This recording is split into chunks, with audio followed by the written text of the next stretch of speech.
Hey guys, welcome back. So, I'm sorry about part one, it kind of cut off. So, I was talking about books. I think I got up to the point where I was discussing books. You just kind of fell. Um, anyway, yeah, I was discussing books with you. So, like I said, this is kind of a video response to, I think her name was Sweet Susie. But anyone can watch this. Anyone that finds any of this information helpful or in the same situation as Susie, then go ahead, watch this and take what you want from it. So, the first book that I am going to show you that is probably worth a read, and I know you said that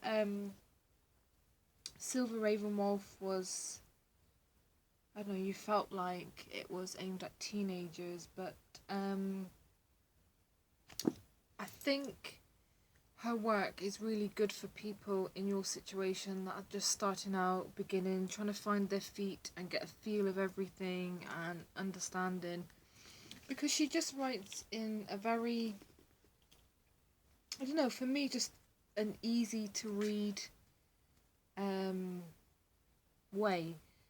And I just feel like when I read her books that she's talking to me personally, let's say, because she's very easy to get along with, I feel. Some people don't like what she writes about, but if there's certain things that you don't agree with, you don't have to agree with it. It's not gospel, if you get what I'm saying. But then there's other things that you could think, you know what, that really resonates with me, and I kind of get that. I understand what she's saying. I feel it. But like I said, there's other bits that you're not gonna feel. It just doesn't gel with you.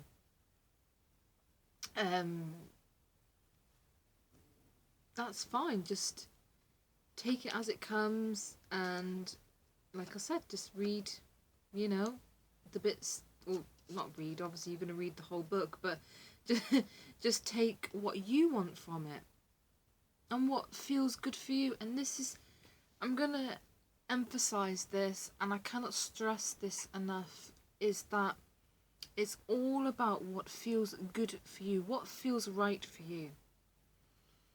You don't need to be watching people's videos and going, oh, well, they're telling me to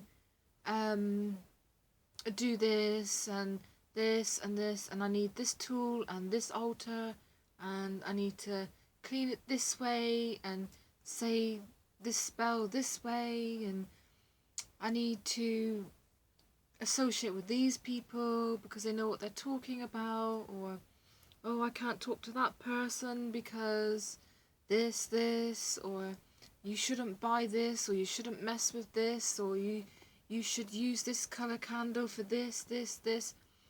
It's not about that. It's about what you want. What feels good for you in your soul. What feeds your soul and what feeds your spirituality. It's not about anybody else. The way they do things is the way they do things. That's the whole point when people, oh no, you shouldn't do it like this and you shouldn't do it like that. No, we shouldn't do it like this or that way or this way or whatever they're saying, because that's for them. That's their practice, their spirituality, their connection that they've made. So, you know, take from little bits, and what feels right for you, pull from the bits that you feel are good for you. So, don't listen to all this mumble jumble when people say, oh no, this, oh yes, that. You get what I'm trying to say. Don't listen to other people. If you really, really trust the people, then you can take advice. Like, I'm advising you, but you don't have to take my opinion, my words, anything. Nobody's words. You don't owe that to nobody. At the end of the day, you owe everything to your spirituality and yourself. No one else. It's no one else's business how you do things, how you learn, who you listen to, and there's people out there that have been practicing 30, 40 years and they're still learning. They are still learning. This is the point, and this is why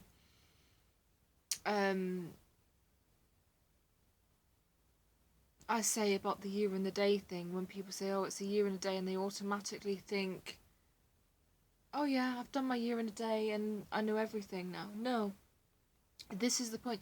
You could do your year and a day and you're going to still be learning all the way through your life, because it's a learning process. Life is a learning process, spirituality, and and that's another point I want to make as well. We are all different.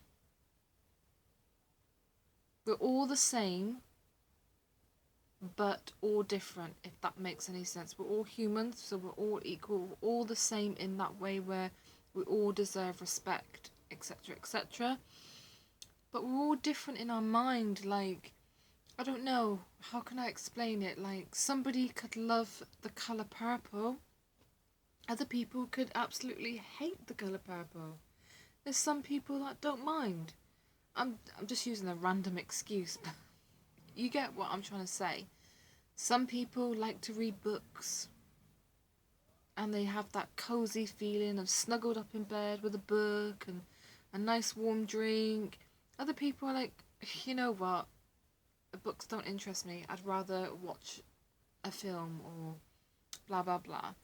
Some people like dogs, some people hate dogs, some people like cats, some people hate cats. So you get my point. Like, literally everybody is different. Everybody on this planet have got a different brain. We're wired differently. We don't all think the same way. And it's not just about thinking either. Our spirituality, not everybody clicks the same way. Like I said, going back earlier in part 1 in that video, where there's some people that believe there's one God. There's other people that believe there's multiple gods and goddesses. So your spirituality is not even the same, but it kind of is. I believe we're all going to the same place anyway. No matter what religion you believe, no matter if you believe in one God, 1,000 gods, it all leads you to the same place, in my opinion. That's just my thought. All the different religions out there, and everyone says this one's right, that one's right. It all leads me to the same place, basically. So my point here is just do what is right for you. Take the advice that you feel is right for you. You don't have to take everything that everyone tells you, and you don't have to believe that everything. Sorry, I'm getting all like, it's late now. Yeah, it's just, you don't have to believe everything as well.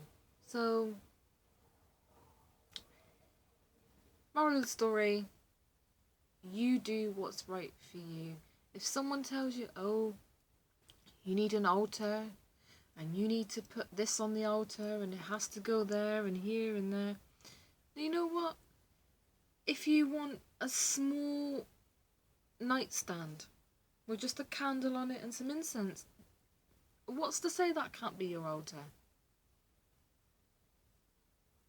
And that goes to the point where you said about where could you put an altar where it's private and you've got kids. Maybe put that beside your bed or in your room or in your personal space. If you want to put it in the living room, put it there. Just make sure the kids don't touch it. Tell them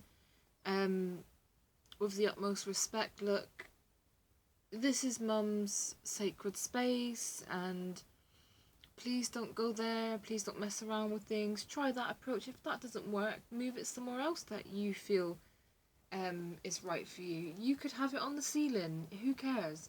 That's your choice.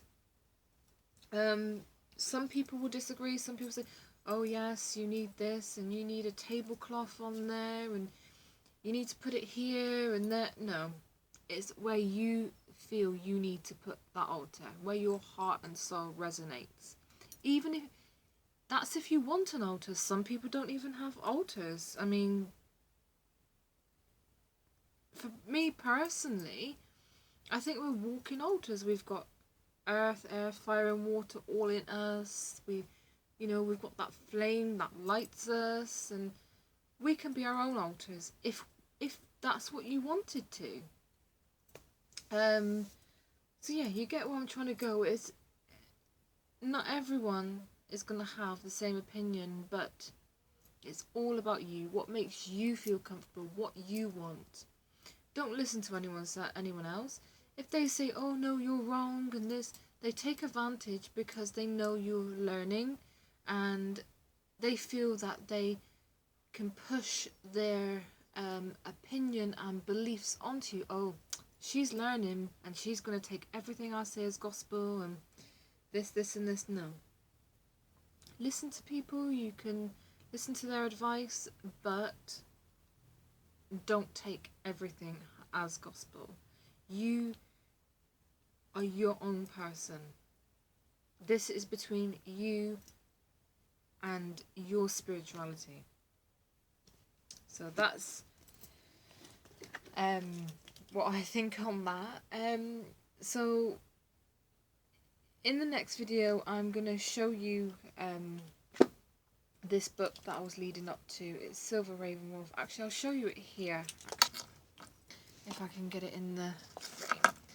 So this is To Ride a Silver Broomstick, which I think this is the first in a series. This is a good book. There you go, what's in a name? You were saying about a magical name, and I'll scratch the surface on that as well in the next video. So definitely, this is a good book. The next one to that is To Stir a Magic Cauldron. It just goes into a bit more depth of what she said there. There's also a third one in the series, To Light a Sacred Flame. She's got other little handy little books, and you've got the main book that I would recommend, and that is The Solitary Witch by Silver Raven Wolf. Brilliant read. If you can get into it, then you'll probably get a lot of knowledge from that. But if you can't get into it, put it down, don't read it. Don't push yourself to read something that you don't feel comfortable with. So you do what is right for you. So I'm going to end this video here, upload it, and then I'm going to show you some more books and then go over some of the more deeper questions that you asked, or I feel deeper questions. So yeah, stay tuned and I will be uploading that one.